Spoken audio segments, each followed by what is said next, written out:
Sometimes really interesting conversations happen after the podcast is over. That's why we keep the cameras rolling for after the show. Here's more from our amazing guest, the CEO and co-founder of VegTech Invest, Elysabeth Alfano. So talk to us a little bit about major, as we were saying, like seismic shifts and pivots in your life. It's not going from like one company to another. I mean, you've done major life shifts. So just describe, what you think is behind that and what did it uncover for you? Yeah, it's so interesting when I look back at it. I think like, sweet molasses, I must have been crazy. Oddly, I'm not driven by fear. And I think that's an emotion that most people tap into. And sometimes it's an overriding emotion for people. And I have it, of course, but I have it on a really low level. And I always have. The flip side is also true. I have enormous joy that comes from discovering things. So I want my life to be rich and I want to constantly be learning.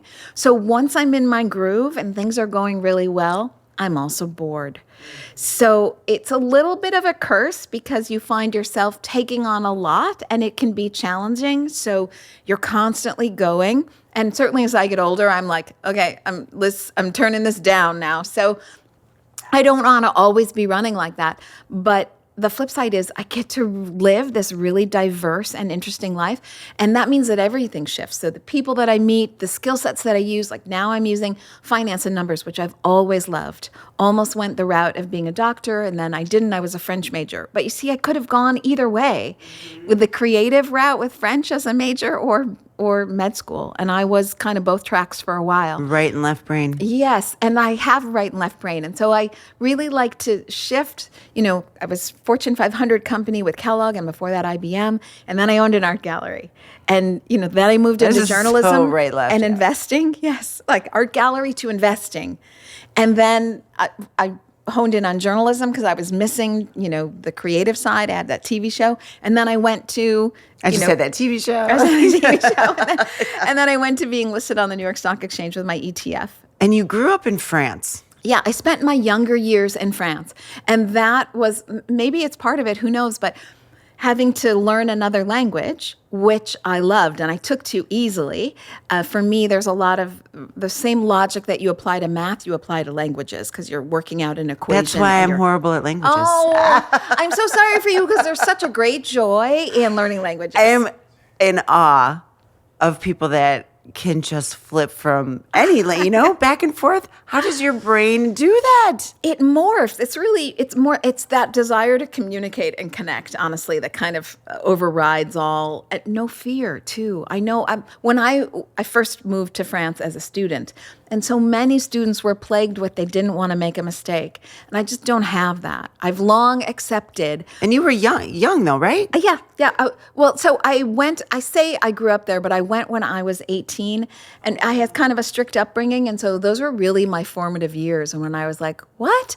You mean there's this and there's that? And like, so you were as a college student. So, that's beautiful. And then I stayed and I got a job with IBM. Wow. So I stayed and worked. Yeah. That was brave right there. I know. I just loved it so much.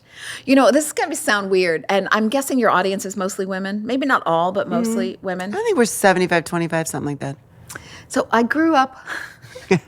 Oh, my God. I've only had like a couple sips of the margarita, but I grew up as such like a gawky, bulbous child that I was like, no one's going to notice me or pay attention to me.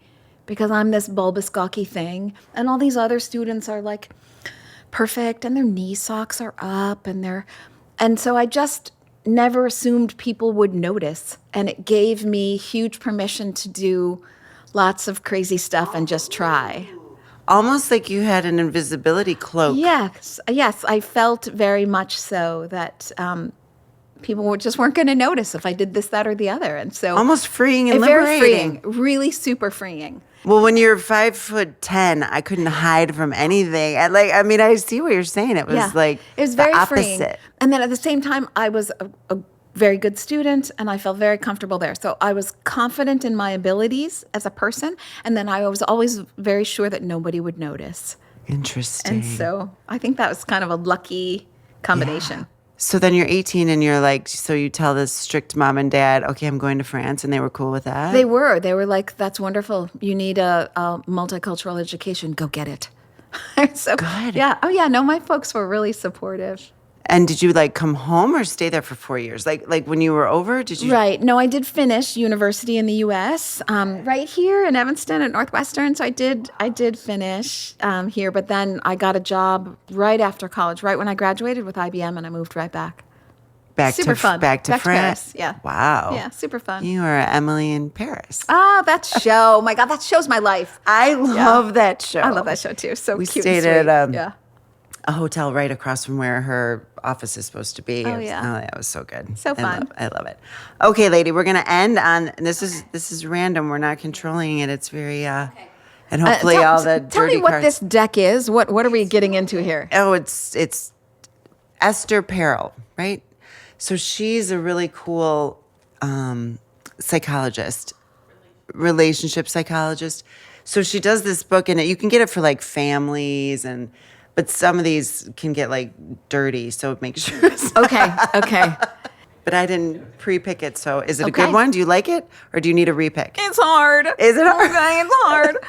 An item I've been holding on to for too long. Oh, that is funny because we were just talking about cleaning our closets. Yeah, but the So- real items are the mental baggage. It's never. Yeah, you're right. You're Oh, right. Ouch. Do I have to answer honestly? Honestly, Oh, crap. yes, you do. You can have a sip of your margarita, Let's though. get to drinking. An item I've been holding on to for too long. Ouch. I know the feeling around it. You're not going to believe me if I give you an answer. I will believe you. Sadness. And you're not going to believe that because Because I'm you're so flippin' joyful. smiley. Yes. Yeah. But you know what? I do believe you. And I believe you because they always say, the best comedians sometimes are sad, you know? Yeah. I think as an empathetic person, you take in a lot of emotion. And so you see, You feel. you really feel it. You feel like people treating each other poorly. Maybe it's directed at you, but maybe it's not even directed at you. Or, you see the calamity in the world and you feel it as something heavy. And I think in part that heaviness drives me to my work because my work is so mission aligned, Very, very. So it's and the passion around the mission is very evident. yes, so evident. And, we didn't even get into all the data and the stats, but I'm so deep in that. I love the data and the stats. We had a third party average out all the companies in our grocery basket. You know what I'm talking about if you watched our full-time episode, my fund, the VegTech Fund. So we had them average out all of the companies to see, well, what kind of footprint are we leaving on the world? And it turns out that the global temperature warming potential of the VegTech Fund is 1.18 degrees Celsius. So well below the Paris Agreement targets. Which is 1.5. 1.5. Okay. And everyone thinks we're not going to make that, and we're trying to hold on to 2 desperately. And then you look at the global temperature warming potential of the S&P 500 index, which is where the whole world invests. There's going to be in everyone's portfolio, and that's almost 3 degrees Celsius. That's 2.84. So you see the impact that food systems innovation can have when you're not producing all that methane because you're not cutting down all those trees because you're not feeding all those animals. You're just focusing on feeding people. So how do they even get that measure? They look at the entire supply chain, which is really where we see That's like the mind-boggling growth. to me. They look at all the inputs that go into the food and they compare them. Yeah. And come up with the degrees of climate. I'm like, wow, that's going to be Because they can measure emissions from every point of every business. That blows my mind. I'm a visual learner. Like I have to see it, and Well, that's why I had them do that because it's a very fun chart. If It you go to is. our website, you can see us right at the top page. I love that. So I would say back to the sadness point. I think, and then being an empathic person, intuitive, sensitive is. There's a woman named Heidi Sawyer that I love, and she calls it that, and I believe in that. But you got to take salt baths. Oh. So apparently, I've heard this before. It's almost like a boundary, Oh, and I love that. And I took a bath for the first time here last night. And I need to do more baths myself. So I'm speaking like to the Epsom choir. salt? It can be Epsom salt. My sisters and I used to go to this. I think she was Indian, like American Indian heritage, and believed in the salt bath as like a protector of that, and that would probably help you not feel so open. I think sometimes it's great to be open, but sometimes you want to be like, okay, it's too much. So what I've been doing, so you're going to be like, whoa, she's so woo-woo. How can you get someone woo-woo on the New York Stock Exchange? I'm glad we have woo-woo on the New York Stock Exchange. Right, amen. So I've been trying to surround myself, because I do yoga, and when I do yoga in the morning, usually outside in nature, before I start my yoga practice, I envelop myself in my golden ball of chi. Ooh. So I lift up my arms and I try to protect myself with my golden ball of chi. Chi being energy. Yes. So my golden ball of energy that I try to protect myself with. But now I'm moving on to Epsom salt as well. You do, the more the better. I do that.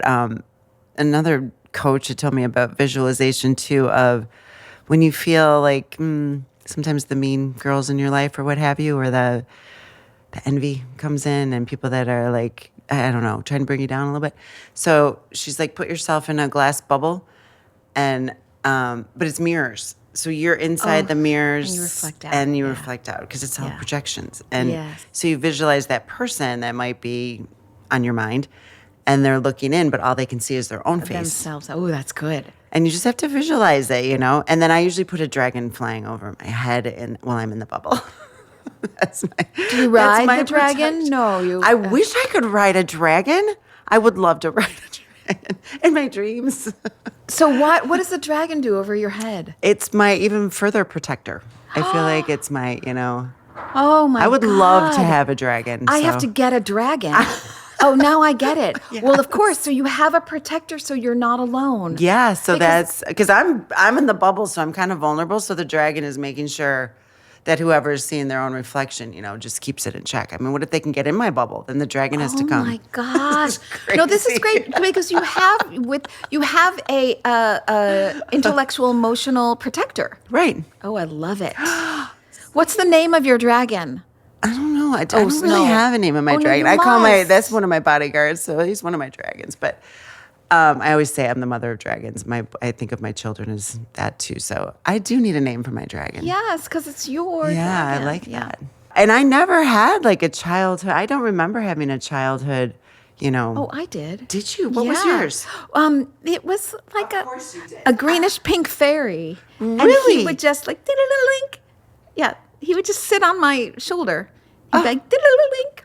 And give you, well, you didn't have fear, so it wasn't like give you courage necessarily, but. He was a companion. So very much of like, I get it. I hear you. Oh, I love That's that. the way. That's the move. So in your siblings, how many did you have? And I have an were older you? sister, 5.5 years older. So just two? Yes. Yeah. I'm 7. I'm the youngest of 7. Oh my, right. That's right. I remember this about you. Yeah, but that story of even, being punished or disciplined and being like, pushed away from the family was touching. And like, I was like, oh, that is so, it's the belonging thing and being, that was a hard one. Yes, it was. And I didn't totally understand it because I thought, why aren't they disgusted by this? Like, why am I the only one feeling this vibe? It's not a good thing. Mm-hmm. So I was really confused by like, don't we all feel this? And then, of course, I realized no. I can't say I'm a vegetarian even or vegan, but definitely lean more probably fish route. But when I was that age too, I hated meat because I couldn't chew it either. Chew it. Yeah. It was a chew thing. I'm like, why is this the rage? Yeah. What's wrong with people? Yeah. I think that's very true. Yeah. So I loved that story. Well, thank you, Elysabeth, so much for joining me. And it's been so fun. It's been so fun. And it is really fun. So we'll do this more. Cameras or no cameras? Yeah, exactly. We have to do this more. No cameras. Yeah. Okay. Fair enough. Okay. Next time you guys are out of here. Thank you. If you haven't already, take a moment to like, comment, and subscribe. If you haven't seen the full interview with Elysabeth, please click the link in the description below. Thank you.